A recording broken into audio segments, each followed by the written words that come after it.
안녕하세요. 2년 전 저희 오빠랑 결혼한 새언니는 제 시선에서 봤을 때는 정말 이상한 사람이라고 느꼈습니다. 저희 오빠는 올해 31살이고 새언니는 30살이지만 아직 아이는 없고 둘이 지지고 볶으면서 잘 살고 있는 것 같았습니다. 결혼할 때 신혼집은 저희 부모님이 서울 근교에 5억 정도 하는 아파트를 한 채 사주셨고, 오빠는 서울에 있는 대학을 나와 남들과 별반 다를 것 없이 직장 생활하며 잘 지내고 있네요. 오빠 말로는 새언니가 집에서 살림을 알뜰살뜰 잘하고 있다고 했지만 제가 봤을 때 뭔가 석연치 않게 찜찜함이 느껴졌습니다. 저희 새언니가 처음으로 이상하다고 느낀 건 오빠랑 연애할 때 저랑 처음으로 밥을 먹으러 간 적이 있었는데, 거기서 나오는 나무젓가락과 일회용 티슈를 가방에 챙겨 넣더라고요. 뭐 그때까지는 이상하게 생각하지 않고 어디 필요한 곳이 있구나, 참 알뜰하구나 라고만 생각했었습니다. 그날 저녁 먹고 간단하게 커피를 한 잔 마시러 스타벅스에 들어갔는데 그 언니는 갑자기 가방에서 주섬주섬 개인 텀블러와 일회용 커피를 꺼내 타 마시는데, 보긴 좀 그랬지만 뭐 그럴 수도 있다고 생각했었습니다. 그런데 오빠가 제 커피를 가져오면서 플라스틱 빨대를 한 줌 가져왔는데 그걸 새언니가 가방에 다 챙겨 넣는 것을 보고 전 완전 기겁을 했네요.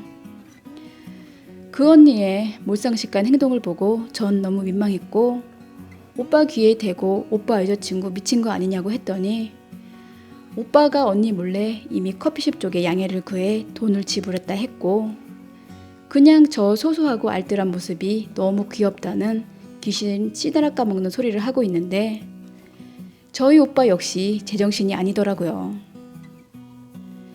제가 봤을 땐 언니나 오빠나 그저 도둑놈에 불과할 뿐이었는데 이게 바로 제가 느낀 새언니의 첫인상이었습니다. 시간이 가고 둘은 결혼을 했고 신혼여행을 다녀왔는데 새언니는 친정으로 안 가고 우리 집으로 바로 왔더라고요. 여행 가방에서 선물을 사왔다며 열었는데 가방엔 호텔에서 주는 치약과 칫솔, 심지어 비행기에서 추울 때 덮으라고 주는 담요까지 승무원에게 달라고 해서 가져왔다고 했는데, 민폐가 이런 민폐가 어디 있나요? 그리고 선물이라고 사온 거라곤 그 나라 유명하다고 하는 열쇠만 한 뭉치 사왔는데 정말 성의 없는 모습에 기가 막혔습니다. 새언니도 이상한 여자 맞지만 오빠까지 갑자기 팔불출 같은 모습을 보이니 그저 한심함에 한숨만 나오네요. 우리 부모님들은 선물을 보시고는 새아기가 알뜰해서 앞으로 잘 살겠다며 껄껄거리셨고 또 재미있다며 농담까지 하셨지만 전 너무 성의 없는 언니 오빠의 선물을 보고 실망스럽기만 했습니다. 그 후 시간이 흐르고 직장생활 때문에 바쁜 저희 부모님은 오빠가 결혼한 지 2년 만에 처음으로 신혼집을 방문하게 되었습니다. 그런데 요즘 미니멀이 유행이라 하지만 완전한 미니멀이 뭔가를 말해주는 집이 바로 우리 오빠 신혼집이라 너무너무 놀랐습니다. 진짜 5억짜리 집의 혼수라고는 정말 기본밖에 없는 걸 보고 순간 헛웃음만 났고, 저희 부모님도 좀 놀라시기는 했지만 별 말씀 안 하시더라고요. 화장실에 갔더니 수건들이 모두 어디 돌잔치, 어디 환갑잔치 수건이 한가득한데 원래 신혼집에 새 물건 들이지 않나요? 뭐 변변한 물건 하나 없는데 더 이상 놀랄 일도 없어 보였고, 오빠가 잘 버는데도 불구하고 왜 저러고 사는가 싶은 게 한심하기까지 했습니다.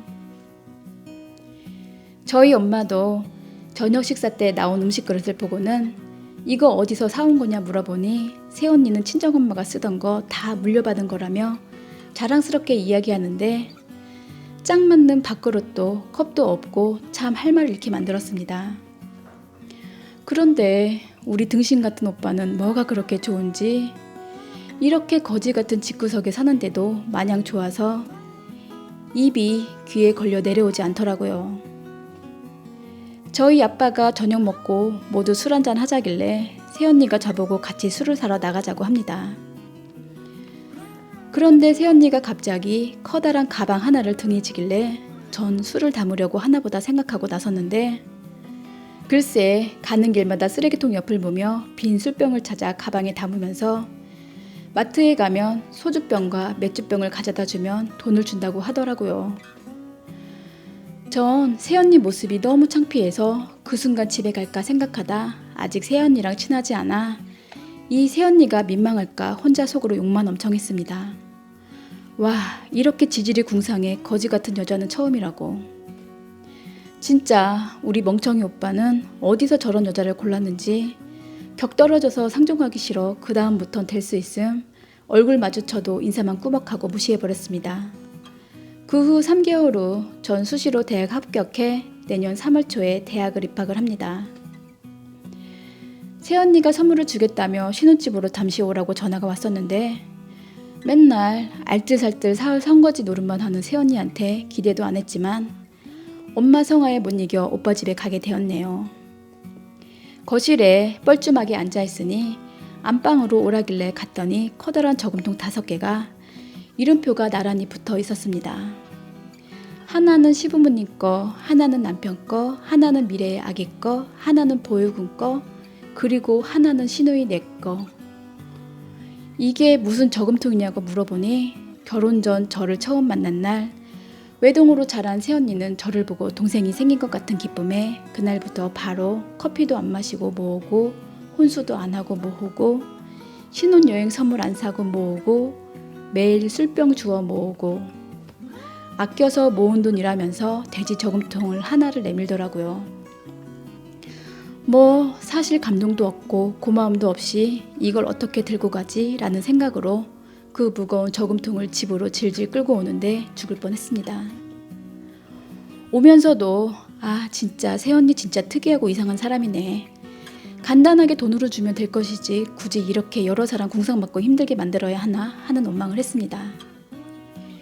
집에 와서 돼지 배를 갈라보니 하얀 편지와 함께 꾸깃꾸깃 지폐들과 동전이 한가득 쏟아져 나오는데 편지 내용인즉 잘 사는 시부모님과 아가씨한테 오빠 돈이 아닌 새언니가 모은 돈으로 뭔가 특별한 걸 해주고 싶어 결혼 전부터 모아놓은 건데 이번엔 혼자 힘으로 해준 것 같아 결혼하고 처음으로 마음이 편했다고 합니다.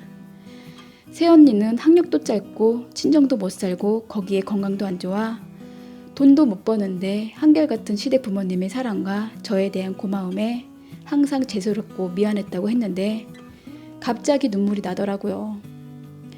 세어보니 동전 포함 500만 원이 넘는 거 보고 너무 놀랐습니다. 그 젊은 사람이 그동안 먹고 싶은 거 사고 싶은 욕구를 다 참고 저처럼 못되고 차갑게 구는 시누이를 위해 마음을 써준 거 보고 감동을 먹었네요. 그동안 새언님이 진심이 뭔지 모르고 거지 같다고 욕만 엄청 했는데 미안함에 처음으로 새언니에게 전화를 걸었습니다. 감동적이고 고맙긴 한데 언니가 앞으로 좀 누리고 쓰길 바랐고 이런 거 안 챙겨줘도 되니 힘들게 밤마다 병 주우러 다니지 말라고 했습니다. 그랬더니 처녀 때부터 습관돼서 자기는 괜찮다고 했고 앞으로도 쭉 저녁 때마다 운동 삼아 술병 주우러 다닐 거라고 합니다. 살도 빼고 돈도 벌면서 모으는 재미가 있어 행복하다는 거지 같은 소리를 아직까지 하고 있는데 안쓰럽고 고마움에 눈물이 막 흐르더라고요. 병죽기를 처음 시작한 건 중학교 때 고아원 방문 이후 기부를 하고 싶었지만 어려운 집안 형편 때문에 이것저것 찾다 찾아낸 방법이라 했고 아직까지 매해 한 번씩 고아원에 기부하고 있다는 것을 보고 너무 놀라웠습니다. 같은 여자로서 안타까우면서 본인 나름대로 열심히 사는 새언니를 보니 대단하다는 생각까지 들었네요. 이렇게 술병 팔아서 시누이 대학 등록금도 대주고 기부도 하는 마음 착한 새언니 보셨나요?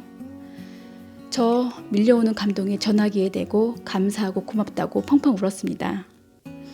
그랬더니 새언니는 괜찮다며 대신 시댁 시부모님 앞으로 모으는 돼지 저금통은 비밀로 해달라고 합니다.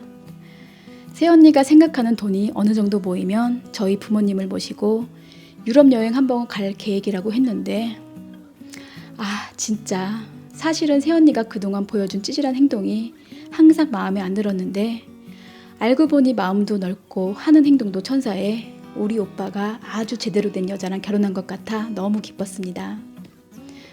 저도 이 감동과 고마움 잊지 말고 조카가 생기기 전 세연이처럼 밤마다 병 주우러 다니면서 미래의 조카 앞으로 돼지저금통 하나 만들어 감동을 줘볼까 합니다.